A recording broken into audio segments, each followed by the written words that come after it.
వైకాపాలో కొందరు నేతల తీరు సభ్య సమాజం తలదించుకునేలా ఉంటుంది. అధికారంలో ఉన్నప్పుడు కొందరు ఆ పార్టీ నేతల అశ్లీల పంచాయతీపై ప్రజలు అసహ్యించుకున్నా వారిలో మార్పు రావట్లేదు. తాజాగా ముంబై నటిపై వేధింపులు, కొద్ది రోజుల క్రితం ఆ పార్టీ ఎమ్మెల్సీ అనంతబాబు బూతు పురాణం, మరో ఎమ్మెల్సీ దువ్వాడ భాగోతం, ఇలా వరుస ఘటనలు తీవ్ర కలకలం రేపుతున్నాయి. బాపట్ల, చీరాల సముద్ర తీరంలో పెద్ద తలకాయ సంచలనం అంటూ జరుగుతున్న మరో ప్రచారంతో వైకాపా శ్రేణులు తలలు పట్టుకుంటున్నారు. కృష్ణా జిల్లాకు చెందిన కుక్కల విద్యాసాగర్ ముంబైకి చెందిన ఓ సినీ నటిని ప్రేమ పేరుతో వెంట తిరిగి పెళ్లి చేసుకోకుండా మోసగించడం, ఆ తర్వాత వైసీపీ పెద్దల జోక్యంతో సినీ నటి కుటుంబాన్ని బెదిరించడం తీవ్ర దుమారం రేపుతోంది. వైసీపీ హయాంలో సకలం తానై నడిపిన సజ్జల జోక్యం చేసుకోవడం, ఇది రాజకీయ పార్టీనా లేక బూతు పంచాయతీ పార్టీనా అనే చర్చ జరిగేలా చేసింది. గత కొద్ది రోజులుగా కొందరు ఆ పార్టీ నేతల తీరు ప్రజల్లో కంపరం పుట్టిస్తోంది. కొద్ది రోజుల క్రితం ఎమ్మెల్సీ దువ్వాడ శ్రీనివాస్ కుటుంబ పంచాయతీ రాష్ట్ర రాజకీయాల్లో హాట్ టాపిక్ గా మారింది. ఓ మహిళతో దువ్వాడ వివాహేతర సంబంధంపై ఆయన భార్య ఆరోపణలు, ఇంట్లోకి రానివ్వట్లేదని ఆందోళనలు రాష్ట్ర వ్యాప్తంగా చర్చనీయాంశమయ్యాయి. దువ్వాడ విషయం మరువక ముందే గోరంట్ల మాధవ్ తరహాలో ఎమ్మెల్సీ అనంతబాబు వీడియో సంచలనంగా మారింది. ఆ పార్టీ పరువును రోడ్డున వేసింది. వైసీపీ అధికారంలో ఉన్నప్పుడు కొందరు ఆ పార్టీ నేతల బూతు చేష్టలు జనాల్లో తీవ్ర అసహ్యం పుట్టించాయి. 2022 ఆగస్టులో ఓ మహిళకు న్యూడ్ వీడియో కాల్ చేసి అప్పటి వైసీపీ హిందూపురం ఎంపీ గోరంట్ల మాధవ్ అడ్డంగా బుక్కయ్యారు. లీకైన వీడియోలో ఓ మహిళతో గోరంట్ల మాధవ్ నగ్నంగా వీడియో కాల్ మాట్లాడారు. సోషల్ మీడియాలో ఈ వీడియో వైరల్ అయింది.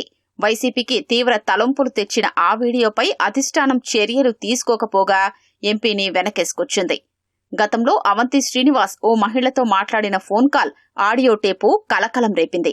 మహిళతో అభ్యంతరకర సంభాషణల ఆడియో నెట్టింట హల్చల్ చేసింది. అంబటి రాంబాబు, సుకన్య, సంజన అంటూ చేసిన సరసమైన సంభాషణలో పార్టీ పరువును బజారుకీడ్చాయి. ఇంత జరిగాక కూడా సదరు నేతకు మంత్రి పదవిచ్చి ప్రోత్సహించడం అందరినీ విస్మయానికి గురిచేసింది. అవంతి శ్రీనివాస్, అంబటి ఈ ఇద్దరిని గంట అరగంట అంటూ నెటిజన్లు చీల్చి చెండాడినా అధిష్టానం మాత్రం పార్టీ పరువును కాపాడుకునే దిశగా కనీస చర్యలు తీసుకోలేదు.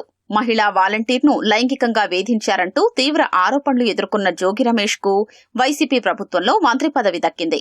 ఎంపీ విజయసాయిరెడ్డి ఓ మహిళా ఉద్యోగిని వ్యవహారంలో వివరణ ఇచ్చుకోవాల్సొచ్చింది. ఇలా చెప్పుకుంటూ పోతే చిత్తూరు జిల్లా మదనపల్లెలో జూలై 2022లో జరిగిన నాడు నేడు ఫోటో ఎగ్జిబిషన్లో మహిళా మున్సిపల్ చైర్పర్సన్తో అప్పటి వైసీపీ ఎమ్మెల్యే అసభ్యంగా ప్రవర్తించారనే ఆరోపణలు ఉన్నాయి. 2022 జూన్లో మత్తుమందిచ్చి యువతిపై ఆత్మకూరు వైకాపా సోషల్ మీడియా కోఆర్డినేటర్ కృష్ణారెడ్డి అత్యాచారం చేశాడు. అదే ఏడాది మేలో తిరుపతి మర్రిమందలో ఇంటి నిర్మాణానికి అనుమతి కావాలంటే తనకు బహుమతి ఇవ్వాలంటూ ఓ మహిళను వైసీపీ నేత వేధింపులకు గురిచేశారు. అనంతపురం కణేకల్లులో మదర్సాలో జరుగుతున్న అక్రమాలపై ప్రశ్నించినందుకు వైకాపా నేత మక్బూల్ ఆ మహిళను లైంగిక వేధింపులకు గురిచేయడంతో పాటు బెదిరింపులకు పాల్పడ్డాడు. కోనసీమ మామిడి కుదురులో మహిళపై వైకాపా ఎంపీపీ వేగి రమేష్ అత్యాచారం చేశాడనే ఫిర్యాదుంది. నెల్లూరులో ఏపీ ఆఫ్కాఫ్ చైర్మన్ అనిల్ బాబు బాలికపై అత్యాచారం చేసి వ్యభిచార కూపంలోకి నెట్టేశాడనే ఆరోపణలు వెల్లువెత్తాయి. ఏలూరు ముసనూరులో వైకాపా సర్పంచ్ భర్త రంగా గాంధీ అనే వ్యక్తి తన కోరిక తీర్చలేదని మహిళా వాలంటీర్ ఉద్యోగం తీయించి సెల్ఫోన్ లాక్కొని కులం పేరుతో దూషించారనే ఫిర్యాదులు వచ్చాయి. గుంటూరు రొంపిచర్ల, విప్పర్లపల్లిలో వైసీపీ నేతల వేధింపులు తట్టుకోలేక అంగన్వాడీ టీచర్ ఆత్మహత్యాయత్నం చేసింది. ప్రకాశం ఈపూరులో ఒంటరిగా ఉన్న మహిళపై వైసీపీ నేత రామాంజనేయులు అత్యాచారం చేశాడనే ఫిర్యాదుంది. అడ్డుకున్న మహిళపై హత్యాయత్నానికి పాల్పడ్డాడని బాధితురాలు వాపోయింది. గుంటూరు ఎడ్లపాడులో సహకరిస్తే పదోన్నతి కల్పిస్తా, లేదంటే ఉద్యోగం ఊడుతుందంటూ అంగన్వాడీ కార్యకర్తకు వైసీపీ నాయకుడి కుమారుడు హెచ్చరించిన ఘటన దుమారం రేపింది. మచిలీపట్నంలో వైసీపీ నేత గరికపాటి నరసింహారావు వేధింపులతో వీవోఏల సంఘం మండల అధ్యక్షురాలు గరికపాటి నాగలక్ష్మి ఆత్మహత్యకు పాల్పడింది. మొత్తంగా చూస్తే కొందరు ముఖ్య నేతల వ్యక్తిగత వ్యవహారాలు మొత్తం పార్టీకే చెడ్డ పేరు తెస్తున్నా అధినేత మాత్రం పట్టీ పట్టనట్లు వ్యవహరిస్తున్నారు. ఆ రోజే ఇటువంటి వారిపై చర్యలు తీసుకుని ఉంటే తదుపరి ఘటనలకు అడ్డుకట్ట పడేదన్నది వైకాపా నేతల వాదన. రాజకీయాలు చేస్తున్నప్పుడు ఆదర్శవంతంగా ఉండాల్సిన పార్టీ తన పరువును తానే బజారు కీడుస్తున్నట్లుగా వ్యవహరిస్తుండడం విస్మయం కలిగిస్తోంది.